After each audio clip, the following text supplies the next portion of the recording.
that invitation and nobody's here. So I'm sure the town clerk will correct me if I'm wrong, but as soon as there is nobody in attendance, we can start the agenda. Thank you very much, David. Okay, first item is apologies for absence. I do believe that we are all here. We have apologies from Councillor Steph Teagle. Oh yes, that's right, yeah, of course, yeah. Thank you very much. Okay, declarations of interest. Does anyone want to declare any interest in any particular item on the agenda tonight? No? Thank you very much, duly noted. Okay, so go on to the minutes of the previous meeting. First, for accuracy, is everyone pleased with the content and the accuracy of it? Yes. Okay.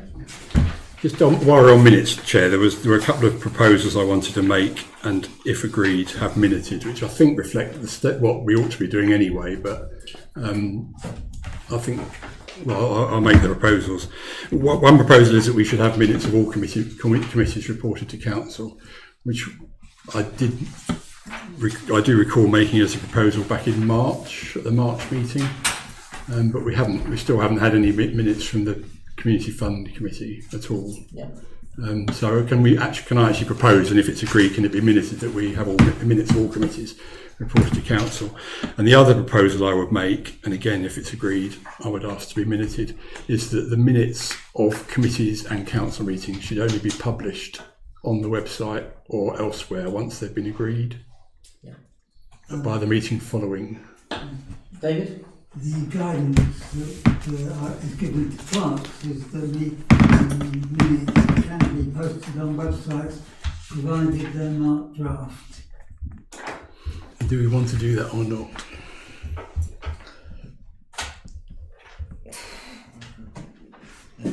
So it gives us the option of correcting them if we find that they're wrong after they've been published. I would say that we perhaps don't, because if they are posted, it can be misleading to the public. So I would say that, you know, even though that David has followed due process correctly, I think that we would probably, you know, need to look at them to make sure that they are absolutely accurate. Yeah. I mean, the halfway house would be to have make sure that members are happy with them before they get published, rather than publishing them the same night as the meeting, which I don't think is an appropriate way to proceed. Let's not go for a halfway house. I would suggest let's just go for accuracy, and then they'll get posted. Yep. Is everyone agreed on that? Yes. Agreed. Thanks very much.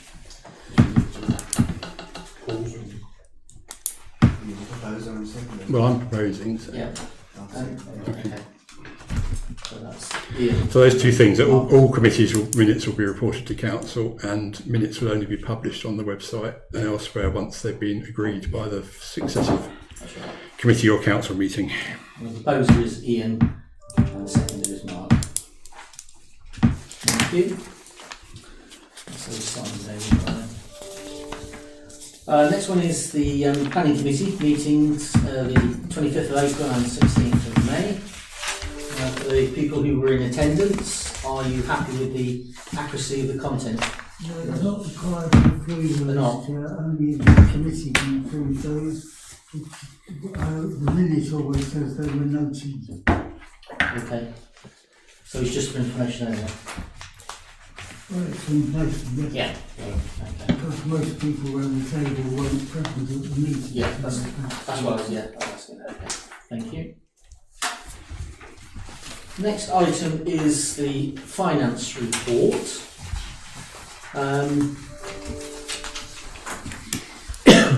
Questions on the finance report? Now I know that there are one or two questions, so I'll open it up. Who wants to start off?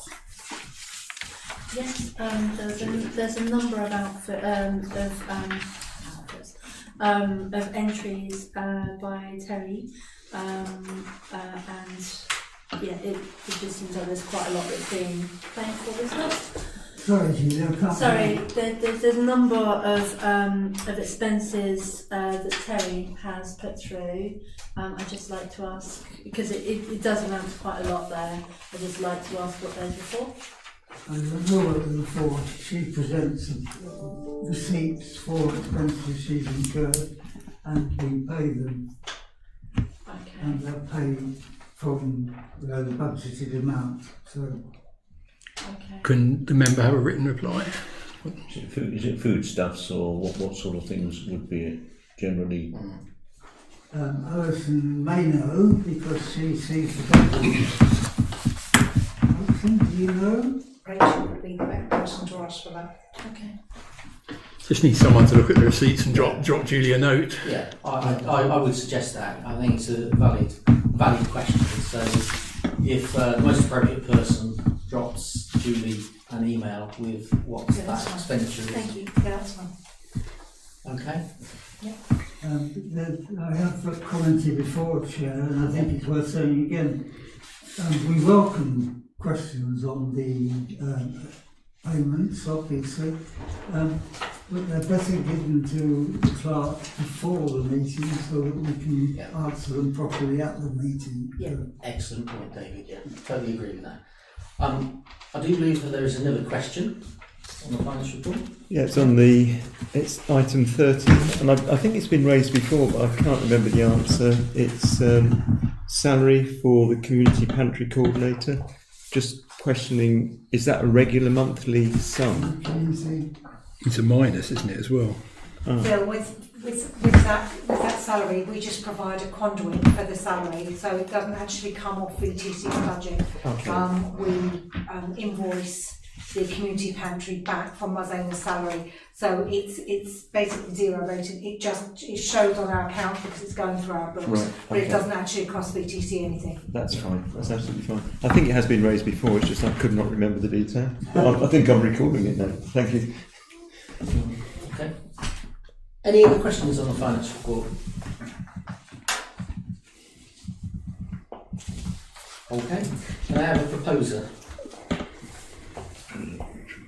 Brian. And a seconder? Second. Bill. Thank you. Next item is the internal audit report. I've looked at it.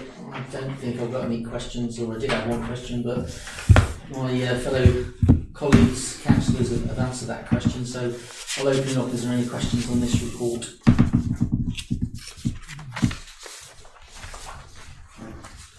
No? Okay. Can I have a proposer and a seconder? That's Dave. Thank you. Sorry? Yeah, second. Yes, who's Ian? Sorry, Yeah.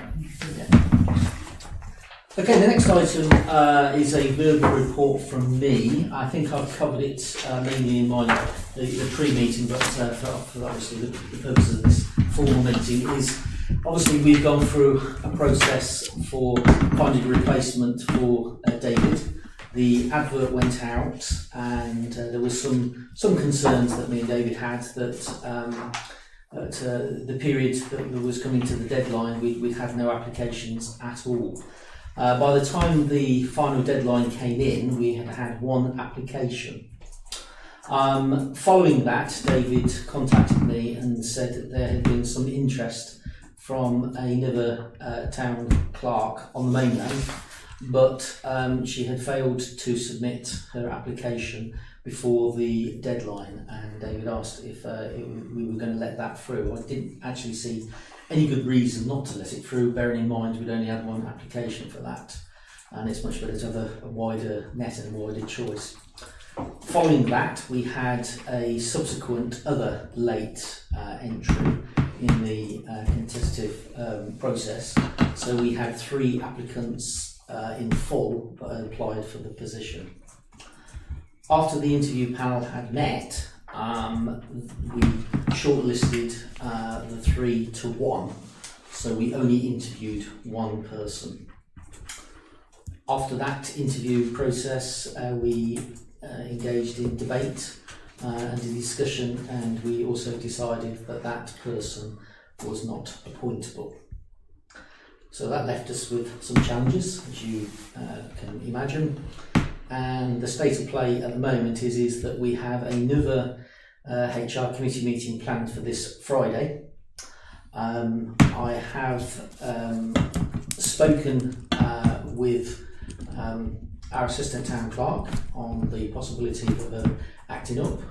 There's no obligation whatsoever, and let's say Alison is considering her position, but that's right. We do have other options, and the other option is obviously buying in the service via locum to actually run the business of the council, keep the plates in the air, etc., etc. And the other option is obviously to have one of us around the table to keep the council running the absolute essentials, which has been done many times in the councils up and down the country. I'm fairly relaxed about the process. I think it's better to have the right person at the helm. It's an important position, and it's important that we do make the right appointment. And I have great faith in the employed staff that we actually have, that will do everything to make this possible and successful as an organisation. That's where we're at. We do intend to obviously re-advertise for the job, whatever option we decide on Friday when we meet. And that process will either go out next month or September, depending on what sort of responses we get back, so that we can make an informed decision on Friday at the HR committee. But I'll take any questions if there are any. Just if I could ask, Chair, any idea when the report will be published? It's a report to follow. I know we've had a verbal summary now, but Well, that is the report. that is the report? That is the report, yeah. Will there be a written report or? Will there be a written report, David? No. No, okay, fair enough. Right. I mean, the issue we discussed this morning was that essentially we have a choice between advertising relatively soon or waiting till the autumn, haven't we? That, and to some extent that was contingent on what we came up with by way of covering the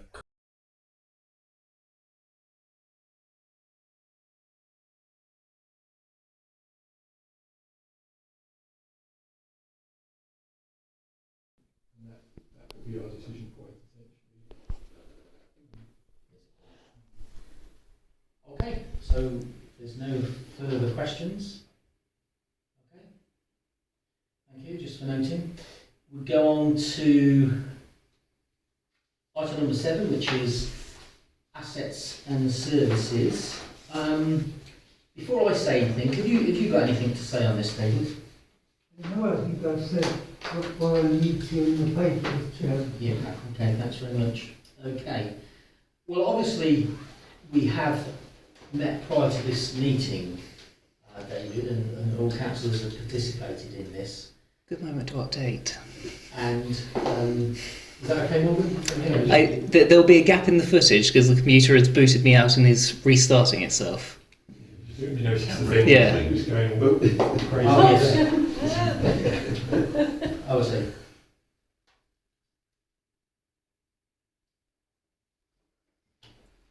Okay.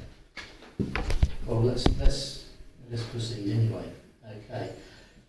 So we have had this discussion, David, just for your benefit, and we appreciate the paper that you've submitted. I think it's absolutely vital that we've taken your steer on that. We have got some serious challenges, certainly connected to Salisbury Gardens, but not only Salisbury Gardens exclusively.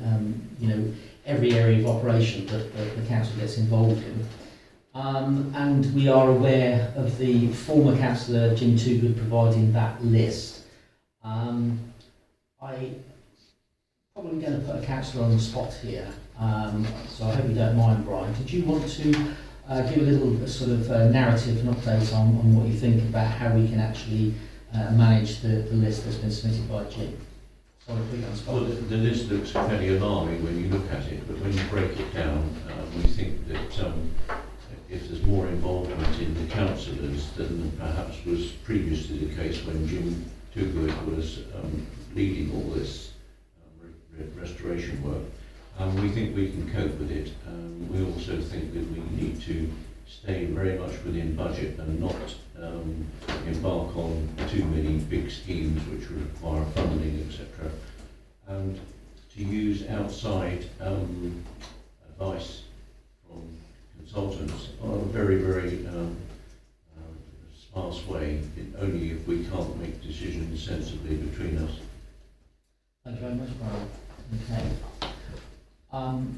The other areas is that we agreed upon in our informal meeting is that I myself am going to suggest that I come off sustainability and biodiversity in favour of me serving on the assets and services group, and also Brian is wanting to be a part of the assets and services working group.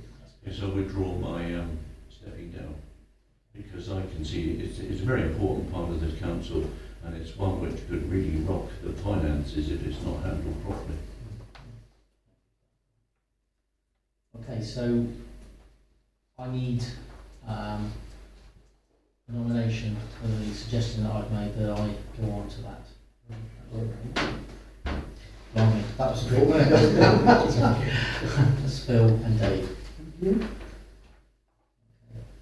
And do we need to take a vote on Brian? Or no? Thank you.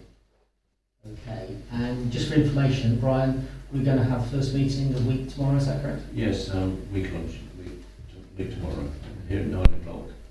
We can go through established priorities for the outstanding list and allocate particular duties to all the members of the group. Okay. Any other comments you want to make about assets and services? Priority number 7. No? Thank you very much indeed. I think that is progress, and I think it's the right priorities at this particular junction in the council's business year. Okay, going on to the last item, which is item number 8, which is the clerk's report. I've nothing to add to the document here, just a reminder for the public that it includes the excellent celebrations that Ventnor Community Association organised to celebrate the coronation. It includes briefs on the distribution of coronation mugs to the town's school children, funded by the Town Council and the Ventnor British Legion Social Club, and includes the usage made of sort of productions by the Islands Ultra Challenge event. It notes the vacancy in Ventnor West with the resignation of James Toogood from the Town Council, in respect of which I have informed the proper officer, and I have today received his guidance on what to do next. It also includes some information on the dates of the working group meetings. Okay. On number 4, is there a timetable, David? Has the officer given you a timetable? Sorry? A timetable for the by-election? I haven't looked at it yet. What Clive Joynes does is to send me a draft notice. Right. The Town Council has to put up, and to forget how many days, something like 25 days, notice is required We need the 10 signatures. to invite the to get the 10 signatures. If people, that's the notice, it invites 10 people wanting an election to vice versa to County Hall. Clive approves the dates, and then we post the notice. We have to have an election because of the... Sorry? We have to have an election. Yes, we do. So you're going to want signatures. I mean, probably enough of us to get at least halfway there. If there are 10 signatures, Yeah. there will be an election. Yes.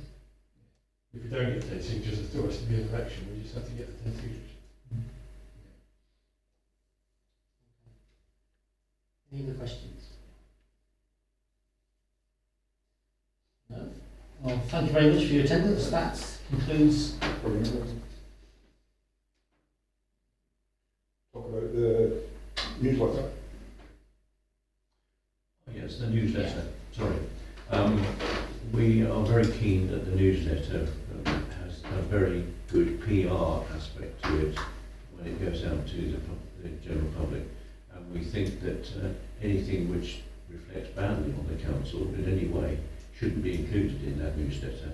And if the town clerk considers it's a debatable point, it should be referred to the mayor. Because one of the recent newsletters contained an item which didn't reflect well on the council. So, This isn't on the agenda for this meeting, Chair. sorry. No, that is absolutely correct. It isn't on the agenda. It should be brought up in another place. But The agenda item is about the town clerk reporting to the council. This is a question Yes, about the town it's clerk on reporting to the town. the town clerk's report. It is related. Yes. It's a subject that's related. okay, well, in that case, as soon as you put it like that, I'll accept that. I mean, so that's your statement, then, right? Okay. Well, that's a valid proposal. So I need to take a vote on that. Who's What is the proposal, Chair? I mean, the purpose of the clerk's column, which has been running for 10 years without any complaints from councillors or for that matter from members who receive it. There have been occasional people leaving the list, there have been new people joining it, and I've received a number of compliments for the information it contains. And you yourself, Chair, have repeatedly stressed the importance of transparency. So I think it's vital that your public, your constituents, know the business of the council honestly and factually. I have never included in that column comment of any kind. I have a long history in my past life of editing a community newspaper, and I have always relied on facts, not comment or opinion, as the basis of whatever I publish, and I continue to do that. That's very valid. I'll just comment and then I'll bring you in. I guess the essence of it is that we want to try and reduce any potential sniff or whiff of negative publicity. You're absolutely right. I am all about transparency, but I do think that councillors, elected members, should have a view of what is actually going out. I myself was wrapped over the knuckles, not only by yourself, David, but also people around this table for submitting an article because I didn't consult with staff or I didn't consult with elected members when I submitted an article to IWAL. So it looks to me like there's a bit of double standards here. With respect, the situations are not comparable. The purpose of the class column is to inform as many residents of the town as possible of what the council has decided and what it is doing. Censorship is not a good notice to give, and that's what you are moving towards. No, I mean, this isn't about. Person speaking at a time. That is that's a serious matter. That isn't withdrawn. I'll have to make formal tomorrow morning. That isn't acceptable advice from the clerk. I think this is censorship, and that's the motive for it. 10 years, and the council have never questioned content or the fact of the column. It could have been stopped any time that any council, including your predecessor council. I'd like you to remember that I have worked for 4 councils in my time here. Nobody has ever suggested what you are suggesting now. Brian's suggestion. And nobody has ever suggested before what's being suggested here and now. And it's inescapable, I think, that this is because the council has currently got some significant problems which it may or may not be facing up to, that it doesn't want people to know about. So let's at least be honest. If you want to censor what I do, then let's say so. No, if something is issued by the council should be seen by the It's not issued council. by the council, it's issued by me. Well, it's issued by It's you on headed behalf of the past council. Colin. Yeah, but it's issued on behalf of the council. It's not issued by the council, it never claims to be. Has never claimed to be. But do you accept, though, David, that because you're writing the column, by the way, you do an excellent job, and I'm not devaluing that whatsoever. You know, and I hope that great length of service that you've provided, that information to the residents and the community, continues because it's of value. The essence here, and that's why I don't accept your premise of saying that it is censorship, because by the very fact that a person writes something, by the very nature of the person receiving it, they may have a different interpretation. So we have to have a balanced view, because we can't just have the community having the town clerk's view. It has to have a collective view, and clearly there are views around this table, because Brian has actually said it, that want to take a different stance on that. So it's not about censorship. You know, report what happened. We're not going to stop you on that, but we may want to add things to actually put a whole slant in it, so that it's not weighted, it's not loaded in a particular direction. That's what we're trying to get at. Julie. Can I just give an example of this? So there was an awful lot of work that I did for a poster competition a couple of years ago, and in the clerk's column nothing was mentioned about the work that I'd done. I'd done a considerable amount of work, and a lot of the attention went to another councillor. And if I'd have had, I did complain to the then mayor about it, and he apologised, which was Stephen Cockett. But if I'd had that opportunity, I would have liked to have said that I'd done all that work, because it was there. So it's just an example that if I'd have seen that before, then I could have said, well, I did that work. It really isn't about snuffling your voice or your views out, David, or censorship. I don't want it to be about my views and opinions. The essence of the clerk's column has always been fact. It's about decisions taken and actions taken by this council that have a relevance for your constituents. And there are some things that you, as a council, clearly don't want them to know. Well, that's fine, not least because this is for the record, this is the 145th meeting of this council, and its predecessors, for which I've been clerk. It is also my last, and that with some relief, well, considerable relief, in fact, because I have had the pleasure of working with your 3 predecessor councils, which have achieved enormous benefits for the town